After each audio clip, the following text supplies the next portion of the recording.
Hi guys, I'm Kranti Sambhav. Welcome to Times Drive. Today we have these two cars जिसका आप test drive भी देख चुके हैं, जिसका टेक स्पेक्स कंपैरिजन भी आप देख चुके हैं, लेकिन कुछ चीजें बाकी थी। कौन सी चीजें बाकी थी? जी हाँ, how do they perform on the roads, और इन दोनों में से मुझे कौन सी बेहतर पैकेज लग रही है। We have Renault Kwid today, we have Maruti Suzuki S Presso, और इन दोनों को हम चलाएंगे और इसके अलावा इसके अलग अलग एस्पेक्ट्स के ऊपर नजर डालेंगे और हम पता करने की कोशिश करेंगे दोनों में से बेहतर पैकेज कौन सी हो सकती है। और साथ में ऑब्वियसली जो इन्फॉर्मेशन आप पहले जान चुके हैं उनके बारे में भी आपको बताते जाएंगे, इंजन स्पेक्स या फिर इस क्विड के मामले में इंजन ऑप्शंस, ARAI जो माइलेज है वो, प्लस बाकी जो नंबर्स है सब कुछ बताएंगे। But let's start this story.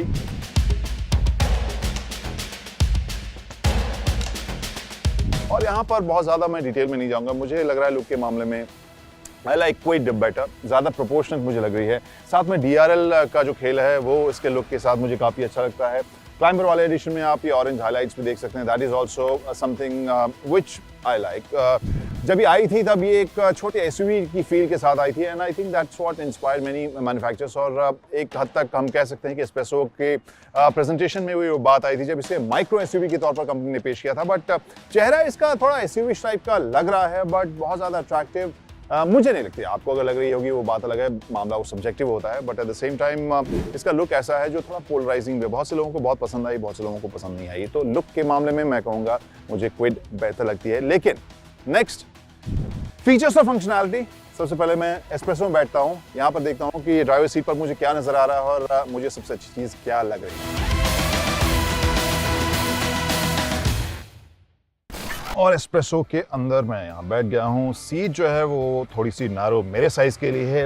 Average built Indian जो है उसके लिए ये सीट मैं एडिक्वेट कहूँगा। कुशनिंग ठीक है, किनारे हल्के बोल्स्टरिंग की भी फील आपको मिल रही है जो आपको आरामदेह लगेगी। इसे ऑन करता हूँ और स्क्रीन के ऊपर नज़र डालते हैं। स्क्रीन जो है इसका जाना पहचाना मारुति सुजुकी कार्स में जो लेआउट आपको देखने को मिलता है लगभग वही आप यहाँ पर देखेंगे। यहाँ पर भी ऑरेंज के हाइलाइट्स आपको देखने को मिलेंगे। सामान रखने की एक्स्ट्रा जगह, कप होल्डर्स यहाँ देखने को मिल रहे हैं। USB ऑक्स है, पावर पॉइंट आपको मिलेगा, AC का कंट्रोल यहाँ पर। ये डिज़ाइन थोड़ा सा बेसिक आपको लगेगा ज़रूर। ओवरऑल यहाँ पर जो नेसेसरी एंड सफिशिएंट टाइप की फिनिश और स्टाइलिंग में देखने को यहाँ पर मुझे मिलती है। प्लस जो इंस्ट्रूमेंटेशन है वो आपको सामने देखने को मिल रहा है। डिजिटल स्पीडो है, फ्यूल गेज और ओडोमीटर आपको यहाँ देखने को मिल रहा है जो डैश के सेंटर में है। स्मार्ट है, इंटरेस्टिंग है, थोड़ा सा नैरो है, लेकिन इस सेगमेंट में जो आपको फीचर्स चाहिए होते हैं वो लगभग इसमें है। प्लस एक चीज़ जो मुझे सबसे अच्छी लगती है इस एस्प्रेसो के बारे में वो स्टीयरिंग माउंटेड कंट्रोल्स। यहाँ एंट्री सेगमेंट कार्स में भी आपको जब ये फील मिलती है तो ये न सिर्फ एक कंफर्ट फीचर है, मेरे हिसाब से एक सेफ्टी फीचर भी है। जब आपको कहीं ज़्यादा डिस्ट्रैक्ट होने की ज़रूरत नहीं है किसी भी फंक्शन को कंट्रोल करने के लिए, तो ये जो कंट्रोल्स है वो मुझे एक बहुत ही इंटरेस्टिंग इसके USP में से एक लगता है। अदरवाइज नैरो है, जो बेसिक यहाँ पर आप क्वालिटी और फिनिश की उम्मीद करेंगे वो है। स्मार्ट लग रही है, ऑरेंज हाईलाइट के साथ अच्छी लग रही है। प्लास्टिक की क्वालिटी भी ठीक ठाक ही मैं कहूँगा, AC वेंट्स का डिज़ाइन भी ठीक ठाक कहूँगा, और स्पेस के हिसाब से भी मैं इसे ठीक ठाक कहूँगा। और बॉटल होल्डर और कुछ सामान रखने की, पेपर रखने की यहाँ पर आपको जगह डोर पैनल में मिल जाएगी। अब क्विड के पहले सीट पर, ड्राइवर सीट पर बैठ कर देखते हैं वहाँ पर माहौल कैसा है।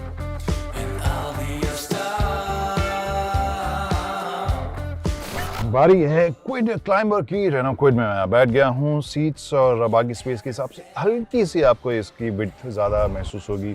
सीट्स मुझे ज़्यादा हल्के से चौड़े या विड्थ वाले लग रहे हैं।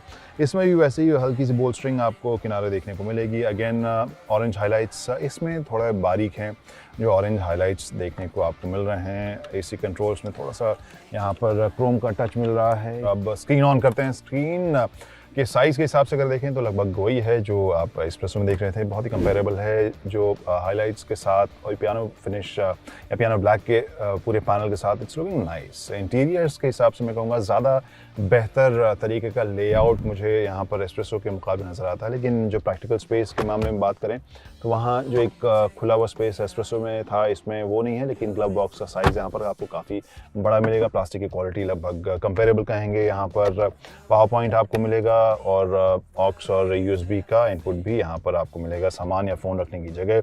और हल्का सा जो गियर शिफ्ट लीवर है वहाँ पे भी आप ये ऑरेंज की हाईलाइट देख सकते हैं। तो ओवरऑल देखने में तो मुझे ये थोड़ी अच्छी लग रही है। और एस्प्रेसो में जैसे इंस्ट्रूमेंटेशन बीच में था, यहाँ पर ट्रेडिशनल स्टीयरिंग के सामने देखने को मिलेगा। और यहाँ पर जो मामला है वो थोड़ा सा इंटरेस्टिंग कॉम्बिनेशन है, बीच में स्क्रीन है और दोनों साइड जो डिस्प्ले हैं वो डिजिटल की फील देने की कोशिश की गई है।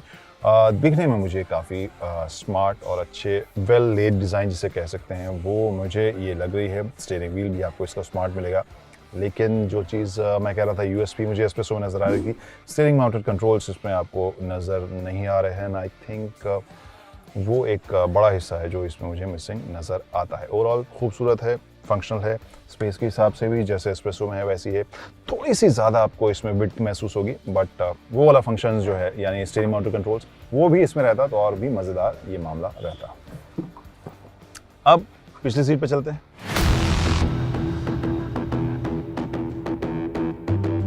रेनो की सेकंड रो और क्विड में इस सीट को मैंने अपने हिसाब से ड्राइविंग पोजीशन पर डाला था और वहाँ मेरे हाइट के हिसाब से 6'3" के हिसाब से तो आपको यहाँ पर स्पेस कम लगेगा, नी रूम। लेकिन एवरेज इंडियन हाइट के लिए मैं कहूँगा कि हाँ एडिक्वेट जगह, ठीक ठाक सी जगह आपको महसूस होगी। थाई सपोर्ट मुझे उतना मज़ेदार नहीं लगा और बैक सपोर्ट ठीक है, थाई सपोर्ट थोड़ा और बेहतर होता तो मज़ेदार होता। और लंबे लोगों के लिए यहाँ पर आपको हेडरूम की कमी महसूस होगी। दो लोग यहाँ पर जो एवरेज इंडियन हाइट वाले हैं वो अच्छे आराम से बैठ सकते हैं, बाकी जो फ्लोर भी है वो भी काफ़ी समतल है। तो तीसरा बैठ तो ज़रूर सकता है, थोड़ा सा एडजस्ट करना पड़ेगा, but this is a segment जहाँ पर एडजस्टमेंट की मांग ज़्यादा होगी। डोर के ऊपर सामान वामान या बॉटल रखने की कोई जगह इसमें नज़र नहीं आ रही है। और जो हेडरेस्ट भी है वो मेरे ख्याल से एवरेज इंडियन हाइट के लिए भी थोड़ा सा छोटा होगा, लेकिन ये जो फीचर है वो आपको एक इंटरेस्टिंग लगेगा। यहाँ पर पिछली सीट के लिए आर्मरेस्ट देखने को मिल रहा है जो इस सेगमेंट में आमतौर पर देखने को नहीं मिलता है। तो दो लोगों के लिए आरामदेह, तीसरे के लिए मामला एडजस्ट करने वाला होगा विड्थ के हिसाब से। सीट जो है वो 3 लोगों के लिए शायद बनाई गई, इस वजह से काफ़ी ज़्यादा आपको ये फ्लैट नज़र आएगी, लेकिन थाई सपोर्ट थोड़ा और बेहतर होता तो मज़ेदार होता। एस्प्रेसो के ड्राइवर सीट को मैंने अपने हिसाब से सेट किया है। यहाँ पर आप देख सकते हैं इस कार की दूसरी यूएसपी जो मुझे महसूस होती है, दैट इज़ स्पेस। न सिर्फ ये नी रूम काफ़ी मिल रहा है, फुट मूवमेंट के लिए काफ़ी जगह है, मुझे हेडरूम काफ़ी मिल रहा है, थाई सपोर्ट चल जाएगा। दो लोग यहाँ भी अगेन दो लोग जो हैं वो आराम से बैठ सकते हैं। तीसरे के लिए मामला एडजस्टमेंट वाला होगा क्योंकि नैरो आपको ये फील ज़रूर होगी। कुछ सामान रखने की या बॉटल रखने की यहाँ पर एक छोटी सी जगह ज़रूर मिलती है एक्स्ट्रा। साथ में डोर पैनल के ऊपर कोई आपको स्लॉट नहीं मिलता सामान रखने के लिए। इसके अलावा हेडरेस्ट की बात करें तो यहाँ पर जो हेडरेस्ट है वो भी बहुत ही बेयर मिनिमम सा है।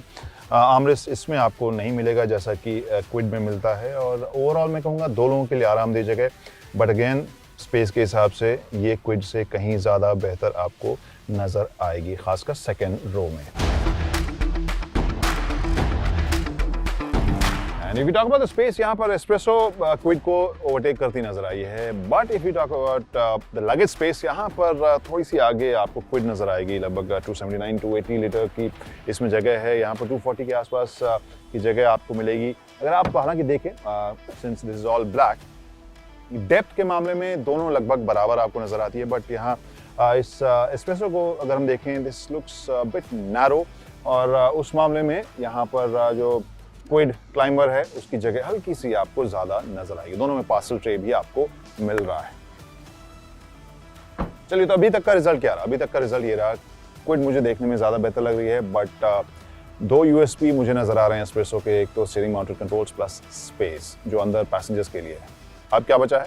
ड्राइविंग। वहां पर देखते हैं दोनों का परफॉर्मेंस कैसा होता है, लेकिन उससे पहले एक नजर डालते हैं इनके स्पेसिफिकेशंस के ऊपर, क्योंकि एस्प्रेसो सिर्फ 1 लीटर इंजन के साथ आती है। और वहीं अगर क्विड की बात करें, यहाँ पर 800 सीसी और 1000 सीसी दो वर्जन है, जिसमें से दोनों के पास ऑटोमेटिक जो ट्रांसमिशन है उसका वर्जन भी है। तो इन सभी अलग अलग जो वेरिएंट्स हैं उसके ऊपर एक नजर डालते हैं और फिर चलते हैं इन दोनों को चलाने के लिए। Let's go.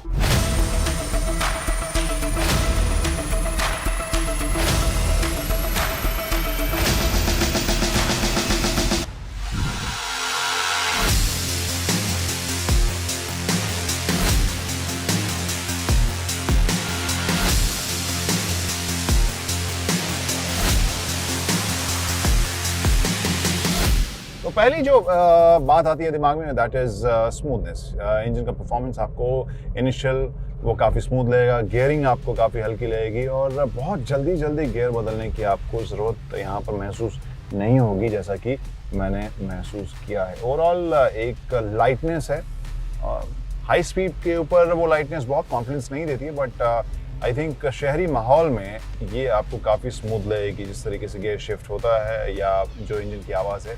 हाँ, इंजन थोड़ा सा स्ट्रेन उसको पड़ता हुआ दिखता है when you are revving it hard, या मे बी 85-90 के आसपास जब आप इसको पुश कर रहे होते हो, तब ये थोड़ी सी आवाज़ जो है वो आपको परेशान कर सकती है। देखें,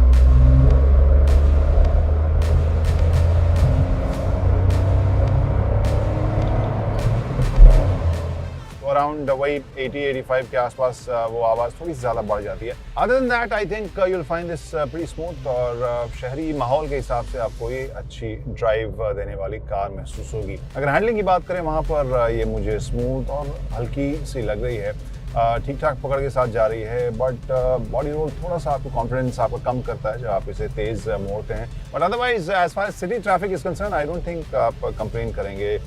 जिस सेगमेंट की ये कार है उस हिसाब से इसका परफॉर्मेंस आपको स्मूथ लगेगा।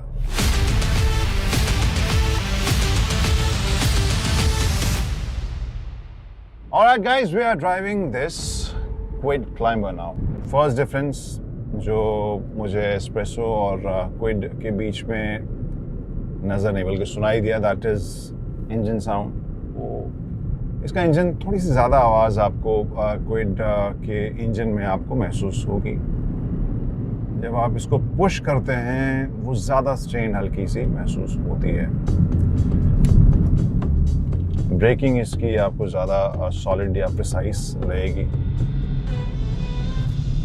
जैसे मैंने कहा, this engine sounds more strained than the espresso engine। तो स्मूथनेस के मामले में एस्प्रेसो जितनी स्मूथ आपको ये महसूस नहीं होगी, गियर शिफ्ट भी आपको उतना सॉफ्ट नहीं महसूस होगा, बट प्रिसाइज है। लेकिन ये है कि गियर आपको थोड़ी सी जल्दी एस्प्रेसो के मुकाबले आपको इसमें बदलने पड़ते हैं। तो शहरी माहौल के हिसाब से अगर देखें तो चाहे इंजन की आवाज़ हो, परफॉर्मेंस हो, गियरिंग हो, एस्प्रेसो थोड़ी सी ज़्यादा स्मूथ आपको इससे लगेगी। लेकिन इसका जो फ्रेम है वो आपको ज़्यादा फर्म लगेगा। कार जो है वो ज़्यादा आपको सॉलिड ड्राइव देती हुई महसूस होगी, और इसकी हैंडलिंग भी उससे ज़्यादा पकड़ के साथ चलने वाली, भागने वाली आपको लगेगी। तो इस सेगमेंट के हिसाब से थोड़ी सॉलिड फील आपको क्विड में मिलेगी, बट वही है, स्मूथनेस के मामले में एस्प्रेसो मुझे थोड़ी 20 लग रही है।